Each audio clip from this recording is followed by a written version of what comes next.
नमस्कार दोस्तों। कहानी सुनने से पहले मेरा आपसे विनम्र निवेदन है कि अगर आपको मेरे चैनल के कंटेंट पसंद आते हैं तो प्लीज़ मेरे चैनल को सब्सक्राइब करें, लाइक करें, साथ ही शेयर भी करें। तो आइए सुनते हैं मुंशी प्रेमचंद द्वारा लिखी कहानी धोखा। सती कुंड में खिले हुए कमल वसंत के धीमे धीमे झोंकों से लहरा रहे थे और प्रातःकाल की मंद मंद सुनहरी किरणें उनसे मिल मिलकर मुस्कुराती थीं। राजकुमारी प्रभा कुंड के किनारे हरी हरी घास पर खड़ी सुंदर पक्षियों का कलरव सुन रही थी।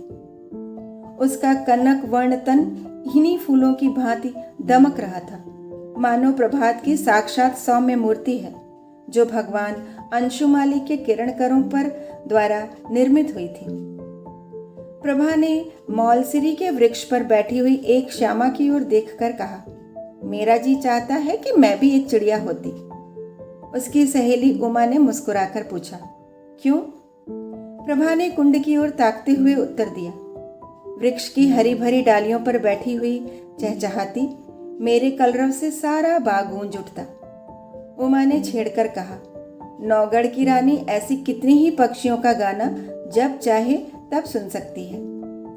प्रभा ने संकुचित होकर कहा, मुझे नौगढ़ की रानी बनने की अभिलाषा नहीं है। मेरे लिए किसी नदी का सुनसान किनारा चाहिए, एक वीणा और ऐसे ही सुंदर सुहावने पक्षियों के संगीत की मधुर ध्वनि में मेरे लिए सारे संसार का ऐश्वर्य भरा हुआ है। प्रभा का संगीत पर अपरिमित प्रेम था। वह बहुधा ऐसे ही सुख स्वप्न देखा करती थी। उमा उत्तर देना ही चाहती थी कि इतने में बाहर से किसी के गाने की आवाज आई। कर गए थोड़े दिन की प्रीति। प्रभा ने एकाग्र मन होकर सुना और अधीर होकर कहा, बहन, इस वाणी में जादू है। मुझसे अब बिना सुने नहीं रहा जाता। इसे भीतर बुला लाओ। उस पर भी गीत का जादू असर कर रहा था। वह बोली, निसंदेह ऐसा राग मैंने आज तक नहीं सुना। खिड़की खोलकर बुलाती हूँ। थोड़ी देर में रागिया भीतर आया। सुंदर सजीले बदन का नौजवान था। नंगे पैर, नंगे सिर, कंधे पर एक मृग चर्म, शरीर पर एक गेरुआ वस्त्र, हाथों में एक सितार, मुखारविंद से तेज छिटक रहा था। उसने दबी हुई दृष्टि से दोनों कोमलांगी रमणियों को देखा और सिर झुकाकर बैठ गया। प्रभा ने झिझकती हुई आंखों से देखा और दृष्टि नीचे कर ली। उमा ने कहा, योगी जी, हमारे बड़े भाग्य थे कि आपके दर्शन हुए। हमको भी कोई पद सुनाकर कृतार्थ कीजिए। योगी ने सिर झुकाकर उत्तर दिया, हम योगी लोग नारायण का भजन करते हैं। ऐसे ऐसे दरबारों में हम भला क्या गा सकते हैं, पर आपकी इच्छा है तो सुनिए। कर गए थोड़े दिन की प्रीति। कहाँ वह प्रीति, कहाँ यह बिछरन, कहाँ मधुबन की रीति। कर गए थोड़े दिन की प्रीति। योगी का रसीला करुण स्वर, सितार का सुमधुर निनाद, उस पर गीत का माधुर्य प्रभा को बेसुध किए देता था। इसका रसज्ञ स्वभाव और उसका मधुर रसीला गान अपूर्व संयोग था। जिस भांति सितार की ध्वनि गगन मंडल में प्रतिध्वनित हो रही थी, उसी भांति प्रभा के हृदय में लहरों की हिलोरें उठ रही थी। वे भावनाएं जो अब तक शांत थी जाग पड़ी। हृदय सुख स्वप्न देखने लगा। सती कुंड के कमल तिलिस्म की परियां बन बनकर मंडराते हुए भौरों से कर जोड़ सजल नयन हो कहते थे, कर गए थोड़े दिन की प्रीति। सुर्ख और हरी पत्तियों से लदी हुई डालियां सिर झुकाए चहकते हुए पक्षियों से रो रो कर कहती थी, कर गए थोड़े दिन की प्रीति।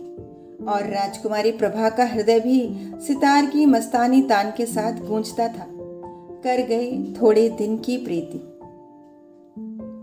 प्रभा बघौली के राव देवीचंद की इकलौती कन्या थी। राव पुराने विचारों के रईस थे। कृष्ण की उपासना में लवलीन रहते थे, इसलिए इनके दरबार में दूर दूर के कलावंत और गवैये आया करते और इनाम इकराम पाते थे। राव साहब को गाने से प्रेम था। वे स्वयं भी इस विद्या में निपुण थे। यद्यपि अब वृद्धावस्था के कारण यह शक्ति निःशेष हो चली थी, पर फिर भी विद्या के गूढ़ तत्वों के पूर्ण जानकार थे। प्रभा बाल्यकाल से ही इनकी सोहबतों में बैठने लगी। कुछ तो पूर्व जन्म का संस्कार और कुछ रात दिन गाने की ही चर्चाओं ने उसे भी इस फन में अनुरक्त कर दिया था। इस समय उसके सौंदर्य की खूब चर्चा थी। राव साहब ने नौगढ़ के नवयुवक और सुशील राजा हरिश्चंद्र से उसकी शादी तजवीज की थी। उभय पक्ष में तैयारियां हो रही थी। राजा हरिश्चंद्र मेयो कॉलेज अजमेर के विद्यार्थी और नई रोशनी के भक्त थे। उनकी आकांक्षा थी कि उन्हें एक बार राजकुमारी प्रभा से साक्षात्कार होने और प्रेमालाप करने का अवसर दिया जाए, किंतु राव साहब इस प्रथा को दूषित समझते थे। प्रभा राजा हरिश्चंद्र के नवीन विचारों की चर्चा सुनकर इस संबंध से बहुत संतुष्ट न थी, पर जब से उसने इस प्रेममय युवा योगी का गाना सुना था, तब से तो वह उसी के ध्यान में डूबी रहती। उमा उसकी सहेली थी। इन दोनों के बीच कोई पर्दा न था, परंतु इस भेद को प्रभा ने उससे भी गुप्त रखा। उमा उसके स्वभाव से परिचित थी, ताड़ गई, परंतु उसने उपदेश करके इस अग्नि को भड़काना उचित न समझा। उसने सोचा कि थोड़े दिनों में यह अग्नि आप से आप शांत हो जाएगी। ऐसी लालसाओं का अंत प्रायः इसी तरह हो जाया करता है, किंतु उसका अनुमान गलत सिद्ध हुआ। योगी की वह मोहिनी मूर्ति कभी प्रभा की आंखों से न उतरती। उसका मधुर राग प्रति क्षण उसके कानों में गूंजा करता। उसी कुंड के किनारे वह सिर झुकाए सारे दिन बैठी रहती। कल्पना में वही मधुर हृदयग्राही राग सुनती और वही योगी की मनोहारिणी मूर्ति देखती। कभी कभी उसे ऐसा आभास होता कि बाहर से यह आवाज आ रही है। वह चौंक पड़ती और तृष्णा से प्रेरित होकर वाटिका की चहारदीवारी तक चल जाती और वहां से निराश होकर लौट आती। फिर आप ही विचार करती, यह मेरी क्या दशा है, मुझे यह क्या हो गया है। मैं हिंदू कन्या हूँ, माता पिता जिसे सौंप दे उसकी दासी बनकर रहना धर्म है। मुझे तन मन से उसकी सेवा करनी चाहिए। किसी अन्य पुरुष का ध्यान तक मन में लाना मेरे लिए पाप है। आह, यह कलुषित हृदय लेकर मैं किस मुंह से पति के पास जाऊंगी। इन कानों से क्यों कर प्रणय की बातें सुन सकूंगी, जो मेरे लिए व्यंग से भी अधिक कर्णकटु होंगी। इन पापी नेत्रों से वह प्यारी प्यारी चितवन कैसे देख सकूंगी, जो मेरे लिए वज्र से भी हृदय भेदी होंगी। इस गले में वे मृदुल प्रेम बाहु पड़ेंगे, जो लौह दंड से भी अधिक भारी और कठोर होंगे। प्यारे, तुम मेरे हृदय मंदिर से निकल जाओ। यह स्थान तुम्हारे योग्य नहीं। मेरा वश होता तो तुम्हें हृदय की सेज पर सुलाती, परंतु मैं धर्म की रस्सियों में बंधी हूं। इस तरह 1 महीना बीत गया। ब्याह के दिन निकट आते जाते थे और प्रभा का कमल सा मुख कुम्हलाया जाता था। कभी कभी विरह वेदना एवं विचार विप्लव से व्याकुल होकर उसका चित्त चाहता कि सती कुंड की गोद में शांति लूं, किंतु राव साहब इस शोक में जान ही दे देंगे, यह विचार कर कर वह रुक जाती। सोचती, मैं उनकी जीवन सर्वस्व हूँ। मुझ अभागिन को उन्होंने किस लाड प्यार से पाला है। मैं ही उनके जीवन का आधार और अंतकाल की आशा हूँ। नहीं, यूं प्राण देकर उनका आशाओं की हत्या न करूंगी। मेरे हृदय पर चाहे जो बीते, उन्हें न कुढ़ाऊंगी। प्रभा का एक योगी गवैये के पीछे उन्मत्त हो जाना कुछ शोभा नहीं देता। योगी का गान तानसेन के गानों से भी अधिक मनोहर क्यों न हो, पर एक राजकुमारी को उसके हाथों बिक जाना हृदय की दुर्बलता प्रकट करता है। राव साहब के दरबार में विद्या की, शौर्य की और वीरता से प्राण हवन करने की चर्चा न थी। यहाँ तो रात दिन राग रंग की धूम रहती थी। यहाँ इसी शास्त्र के आचार्य प्रतिष्ठा के मसनंद पर विराजित थे और उन्हीं प्रशंसा के बहुमूल्य रत्न लुटाए जाते थे। प्रभा ने प्रारंभ ही से इसी जलवायु का सेवन किया था और उस पर इनका गाढ़ा रंग चढ़ गया था। ऐसी अवस्था में उसका गान लिप्सा ने यदि भीषण रूप धारण कर लिया तो आश्चर्य ही क्या है। शादी बड़ी धूमधाम से हुई। राव साहब ने प्रभा को गले लगाकर विदा किया। प्रभा बहुत रोई। उमा को वह किसी तरह छोड़ती न थी। नौगढ़ की एक बड़ी रियासत थी और राजा हरिश्चंद्र के सुप्रबंध से उन्नति पर थी। प्रभा की सेवा के लिए दासियों की एक पूरी फौज थी। उसके रहने के लिए वह आनंद भवन सजाया गया था, जिसके बनाने में शिल्प विशारदों ने अपूर्व कौशल का परिचय दिया था। श्रृंगार चतुराओं ने दुल्हन को खूब संवारा। रसीले राजा साहब अधर अमृत के लिए विवल हो रहे थे। अंतःपुर में गए, प्रभा ने हाथ जोड़कर सिर झुकाकर उनका अभिवादन किया। उसकी आंखों से आंसू की नदी बह रही थी। पति ने प्रेम के मद में मत्त होकर घूंघट हटा दिया। दीपक था पर बुझा हुआ, फूल था पर मुरझाया हुआ। दूसरे दिन से राजा साहब की यह दशा हुई कि भौरे की तरह प्रतिक्षण इस फूल पर मंडराया करते। न राजपाट की चिंता थी, न सैर और शिकार की परवाह। प्रभा की वाणी रसीला राग थी, उसके चितवन सुख का सागर और उसका मुख चंद्र आमोद का सुहावना कुंज। बस प्रेम मद में राजा साहब बिल्कुल मतवाले हो गए थे। उन्हें क्या मालूम था कि दूध में मक्खी है। यह असंभव था कि राजा साहब के हृदयहारी और सरस व्यवहार का, जिसमें सच्चा अनुराग भरा हुआ था, प्रभा पर कोई प्रभाव न पड़ता। प्रेम का प्रकाश अंधेरे हृदय को भी चमका देता है। प्रभा मन में बहुत लज्जित होती। वह अपने को इस निर्मल और विशुद्ध प्रेम के योग्य न पाती थी। इस पवित्र प्रेम के बदले में उसे अपने कृत्रिम रंगे हुए भाव प्रकट करते हुए मानसिक कष्ट होता था। जब तक राजा साहब उसके साथ रहते, वह उनके गले लता की भांति लिपटी हुई घंटों प्रेम की बातें किया करती। वह उनके साथ सुमन वाटिका में चुहल करती, उनके लिए फूलों का हार गूंथती और उनके गले में हाथ डालकर कहती, प्यारे देखना, ये फूल मुरझा न जाए, इन्हें सदा ताजा रखना। वह चांदनी रात में उनके साथ नाव पर बैठकर झील की सैर करती और उन्हें प्रेम का राग सुनाती। उन्हें बाहर आने में जरा भी देर हो जाती तो वह मीठा मीठा उलाहना देती, उन्हें निर्दय तथा निष्ठुर कहती। उनके सामने वह स्वयं हंसती, उनकी आंखें हंसती और आंखों का काजल हंसता था। किंतु आह, जब वह अकेली होती, उसका चंचल चित्त उड़कर उसी कुंड के तट पर जा पहुंचता। कुंड का वह नीला नीला पानी, उस पर तैरते हुए कमल और मौलसिरी की वृक्ष पंक्तियों का सुंदर दृश्य आंखों के सामने आ जाता। उमा मुस्कुराती और नजाकत से लचकाती हुई आ पहुंचती। तब रसीले योगी की मोहिनी छवि आंखों में आ बैठती और सितार के सुलसित सुर गूंजने लगते। कर गए थोड़े दिन की प्रीति। तब वह एक दीर्घ निश्वास लेकर उठ बैठती और बाहर निकलकर पिंजरे में चहकते हुए पक्षियों के कलरव में शांति प्राप्त करती। इस भांति यह स्वप्न तिरोहित हो जाता। इस तरह कई महीने बीत गए। एक दिन राजा हरिश्चंद्र प्रभा को अपनी चित्रशाला में ले गए। उसके प्रथम भाग में ऐतिहासिक चित्र थे। सामने ही शूरवीर महाराणा प्रताप सिंह का चित्र नजर आया। मुखारविंद से वीरता की ज्योति स्फुटित हो रही थी। तनिक और आगे बढ़कर दाहिनी ओर स्वामी भक्त जगमल, वीरवर सांगा और दिलेर दुर्गादास विराजमान थे। बाईं ओर उदार भीम सिंह बैठे हुए थे। राणा प्रताप के सम्मुख महाराष्ट्र केसरी वीर शिवाजी का चित्र था। दूसरे भाग में कर्मयोगी कृष्ण और मर्यादा पुरुषोत्तम राम विराजते थे। चतुर चित्रकारों ने चित्र निर्माण में अपूर्व कौशल दिखलाया था। प्रभा ने प्रताप के पाद पद्मों को चूमा और वह कृष्ण के सामने देर तक नेत्रों में प्रेम और श्रद्धा के आंसू भरे मस्तक झुकाए खड़ी रही।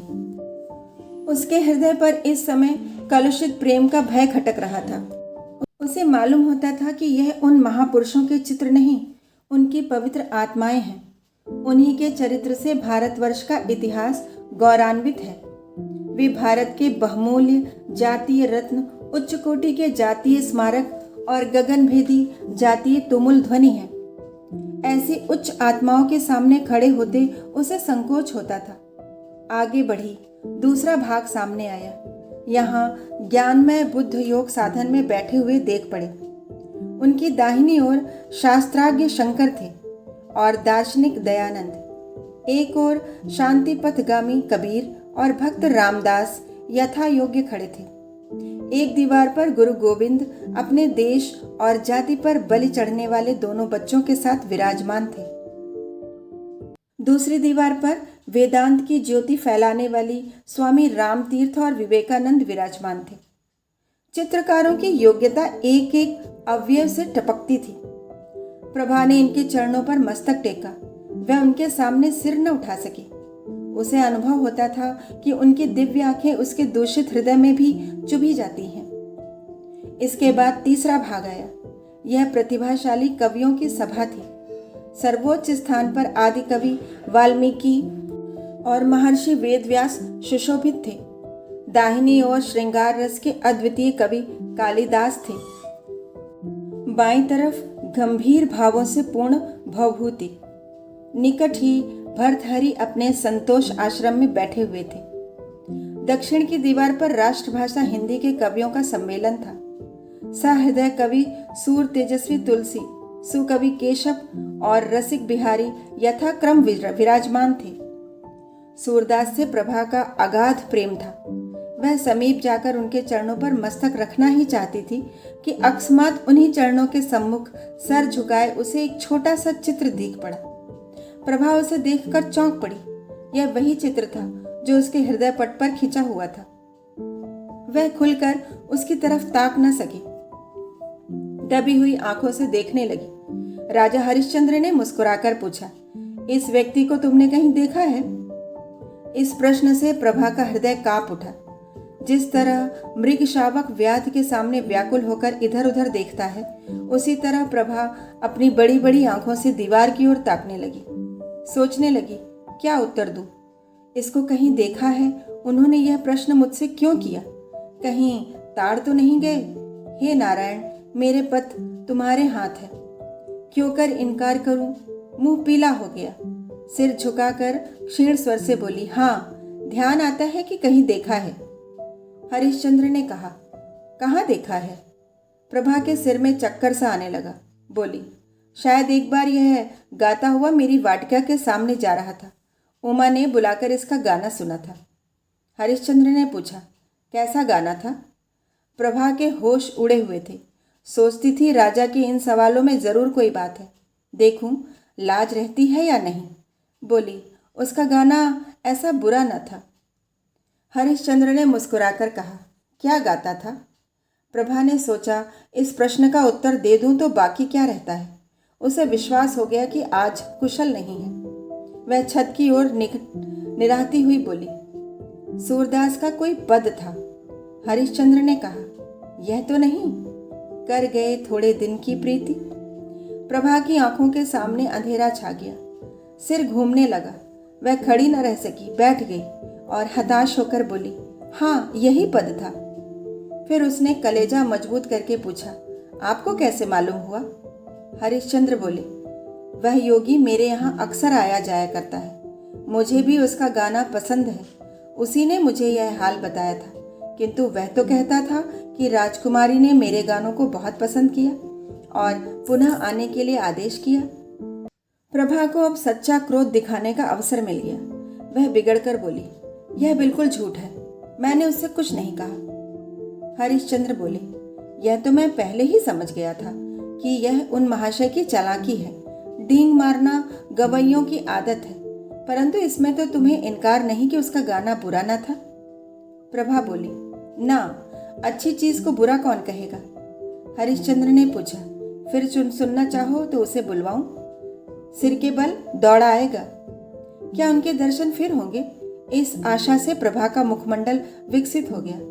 परंतु इन कई महीनों की लगातार कोशिश से जिस बात को भुलाने में वह किंचित सफल हो चुकी थी, उसके फिर नवीन हो जाने का भय हुआ।